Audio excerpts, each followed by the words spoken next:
আমরা তো সবসময় একঘেয়েমি খাবার খেয়ে থাকি, একঘেয়েমি নুডলস, একঘেয়েমি ডিম। আমরা যদি মাঝে মধ্যে এমন কিছু বানিয়ে এই মজাদার নাস্তাগুলো তৈরি করে খাই, তাহলে তো আর কিছুই লাগে না। সুপ্রিয় দর্শক, আসসালামু আলাইকুম। আজকের রেসিপিতে স্বাগতম জানাচ্ছি। আজকে আমি মজাদার একটি নাস্তার রেসিপি নিয়ে চলে আসলাম। সেটা হচ্ছে ডিম আলু দিয়ে। প্রথমে ডিম আর আলু লবণ দিয়ে আমি একটু ভেঙে নিয়েছি ডিমের সাদা অংশটা। তারপরে চুলায় একটি প্যান বসিয়ে 2 টেবিল চামচ তেল দিয়েছি। তেলটা হালকা গরম হওয়ার পরে দিয়ে দিলাম ডিমের মিশ্রণটা। এটা ছিল কাঁচা আলু, ছোট্ট একটি কাঁচা আলু গ্রেট করে ডিমের মধ্যে মিক্স করে নিয়েছি। এটা হালকা যখন এরকম ডিমটা সিদ্ধ হয়ে যাবে, এর মধ্যে দিয়ে দিচ্ছি পেঁয়াজ কুচি, ধনেপাতা কুচি, কাঁচামরিচ কুচি পরিমাণ মতো।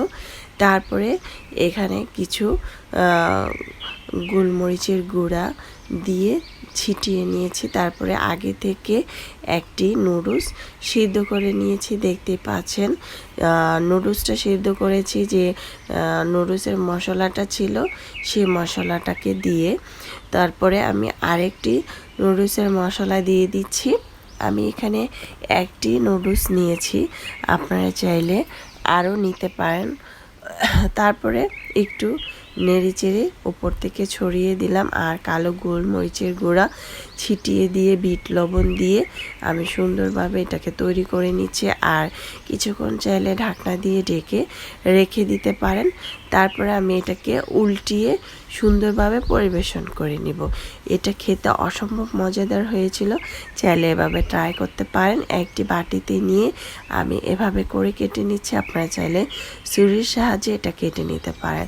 এখন কিন্তু ইফতারির টাইমেও আমরা কিন্তু মাঝে মধ্যে এই নুডলসটা এভাবে তৈরি করে নিতে পারি।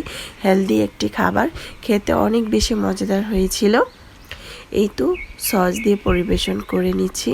আশা করছি আমার আজকের রেসিপিটা আপনাদের ভালো লেগেছে। ভালো লাগলে অবশ্যই সাবস্ক্রাইব করে লাইক দিয়ে পাশে থাকবেন।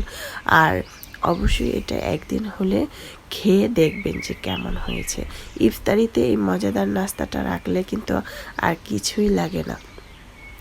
তাছাড়া আমরা মাঝে মধ্যে কিন্তু নুডলসটা এভাবে রান্না করে খেয়ে থাকতে পারি। খেতে অসম্ভব মজাদার হয়েছিল, চাইলে ট্রাই করতে পারেন। আল্লাহ হাফেজ।